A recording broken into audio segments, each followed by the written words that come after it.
Iran America വെടിനിർത്തൽ തുടരാൻ ധാരണയായതായി സൂചന. 60 ദിവസത്തേക്ക് ധാരണയിലെത്തിയെന്നാണ് അമേരിക്കൻ മാധ്യമങ്ങൾ റിപ്പോർട്ട് ചെയ്യുന്നത്.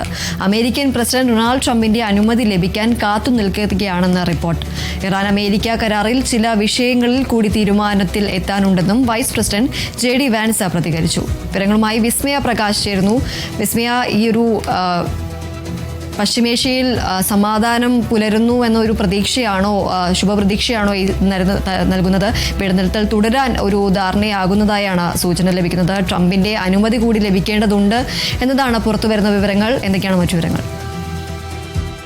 ദീപ്തി, ഈ ഒരു യുദ്ധം തുടരുന്നതിനിടെ, അതായത് വെടിനിർത്തൽ കരാർ നിലനിൽക്കെ തന്നെ അമേരിക്ക വീണ്ടും ആക്രമണം നടത്തി. അതിനുശേഷം ഇപ്പോൾ വീണ്ടും ഒരു വെടിനിർത്തൽ കരാറിന് ധാരണയായേക്കുമെന്നുള്ളൊരു റിപ്പോർട്ടാണ് പുറത്തു വരുന്നത്. അതും 60 ദിവസത്തെ ഒരു വെടിനിർത്തൽ കരാറിന് ധാരണയായേക്കുമെന്നുള്ള റിപ്പോർട്ടാണ് പുറത്തു വരുന്നത്.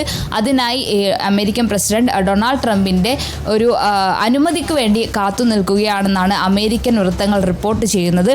എന്തായാലും ഇതൊരു സമാധാനത്തിൻ്റെ സൂചന എന്ന് വേണം നമുക്ക് കരുതാൻ. അതായത് ഇത്രയും കാലം നീണ്ടു നിൽക്കുന്ന ഒരു യുദ്ധം, അതുപോലെ തന്നെ വെടിനിർത്തൽ കരാർ നിലനിൽക്കുന്നുണ്ടെങ്കിൽ പോലും അമേരിക്ക ഇറാനെ ആക്രമിക്കുന്ന ഒരു സാഹചര്യമുണ്ടായി. അതിനുശേഷമാണ് ഇത്തരത്തിലൊരു വെടിനിർത്തൽ കരാറിലേക്ക് വീണ്ടും ഒരു ആലോചന, അല്ലെ കരാർ വീണ്ടും 60 ദിവസത്തെ കരാർ തുടങ്ങുമെന്നുള്ളൊരു റിപ്പോർട്ട് പുറത്തു വരുന്നത്. എന്തായാലും ഒരു സമാധാനത്തിൻ്റെ ഒരു വാർത്ത, അല്ലെ ഒരു വിവരം തന്നെയാണ് ഇപ്പോൾ ലഭിക്കുന്നത്. അതിൽ JD വാൻസ് അടക്കം, അതായത് ഈ ഒരു കരാറിൻ്റെ കാര്യത്തിൽ, ഇറാൻ അമേരിക്ക കരാറിൻ്റെ കാര്യത്തിൽ America vice president JD Vance അടക്കം പ്രതികരിച്ചിട്ടുണ്ട്. അതായത് ചില വിഷയങ്ങൾ കൂടി ചർച്ച ചെയ്യാനുണ്ട്, അല്ലെങ്കിൽ ചില വിഷയങ്ങളിൽ കൂടി തീരുമാനമെടുക്കാനുണ്ട്. കരാറിന് തൊട്ടരികയാണെന്നും എന്നാൽ ചില വിഷയങ്ങളിൽ കൂടി ചർച്ച ചെയ്യാനുണ്ടെന്നുള്ളൊരു കാര്യമാണ് American vice president JD Vance പ്രതികരിച്ചത്. എന്തായാലും അമേരിക്കൻ പ്രസിഡന്റ് ഡൊണാൾഡ് ട്രംപിൻ്റെ ഒരു തീരുമാനത്തിനായി, അല്ലെങ്കിൽ അംഗീകാരത്തിനായാണ് ഇപ്പോൾ കാത്തു നിൽക്കുന്നത്. ആ ഒരു അംഗീകാരത്തിന് ശേഷം ഈ ഒരു കരാർ നടപ്പിലാക്കുമെന്നാണ് നമുക്ക് ലഭിക്കുന്ന ഒരു വിവരം എന്ന് പറയുന്നത്. മാത്രമല്ല, ഈ ഒരു കരാർ നടപ്പാക്കുന്നതോടുകൂടെ പല കാര്യങ്ങളും, അതായത് ഹോർമുസ് കടലെടുക്ക്, ഈ ഒരു യുദ്ധം തുടങ്ങിയതിന് ശേഷം നിരന്തരമായി തുടരുന്ന ഒരു കാര്യമായിരുന്നു ഹോർമുസ് കടലെടുക്ക് എന്ന് പറയുന്നത്. ആ ഒരു ഹോർമുസ് കടലെടുക്ക് തുറക്കാനുള്ള ഒരു തീരുമാനം ഉണ്ടായേക്കുമെന്നാണ് ലഭിക്കുന്ന വിവരം. അത് ഈ ഒരു ഹോർമുസ് കടലെടുക്ക് തുറക്കുന്നതോടെ പല പ്രതിസന്ധികളും തീരും. അതായത് ഈ ഒരു ഇന്ധന പ്രതിസന്ധി, മറ്റ് രാജ്യങ്ങളിലെ ഇന്ധന പ്രതിസന്ധി അടക്കം ഹോർമുസ് കടലെടുക്ക് തുറക്കുന്നതോട് കൂടെ അവസാനിക്കും. അങ്ങനെ ഹോർമുസ് കടലെടുക്ക് തുറക്കാനുള്ളൊരു ധാരണ ഈ ഒരു വെടിനിർത്തൽ കരാർ വരുന്നതോടെ ഉണ്ടാകുമെന്നുള്ളൊരു വിവരം കൂടെ ലഭിക്കുന്നുണ്ട്. മാത്രമല്ല, അമേരിക്ക നാവിക ഉപരോധം ഏർപ്പെടുത്തി ആ ഒരു ഉപരോധം അവസാനിപ്പിക്കും, അല്ലെ പിൻവലിക്കും എന്നുള്ളൊരു കാര്യം കൂടെ വരുന്നുണ്ട്. ഇറാൻ്റെ ഫണ്ട് വിട്ടു നൽകുന്നതിലും അതുപോലെ തന്നെ ഉപരോധം ലഘൂകരിക്കും എന്നുള്ളൊരു കാര്യം കൂടെയാണ്. ഇത്തരം സാധ്യതകളാണ് ഈ ഒരു കരാർ വരുന്നതോടുകൂടെ മുന്നോട്ട് വെച്ചിട്ടുള്ളത്.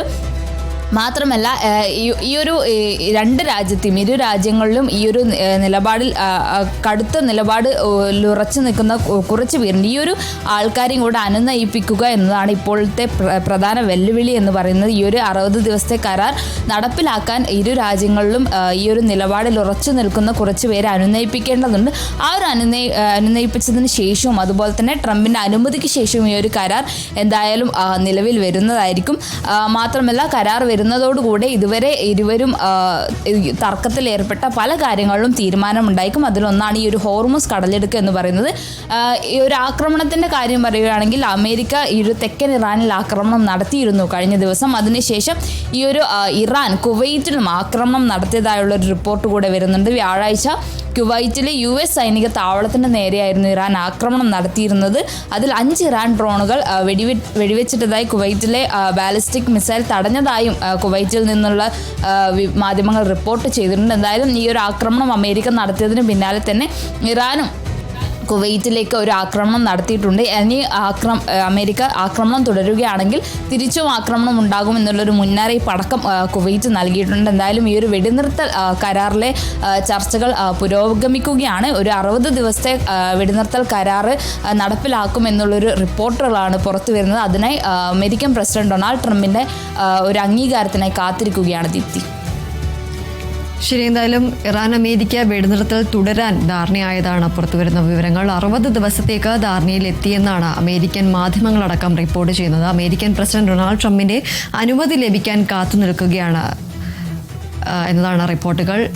വിസ്മയ പ്രകാശാണ് വിവരങ്ങൾ നൽകിയത്.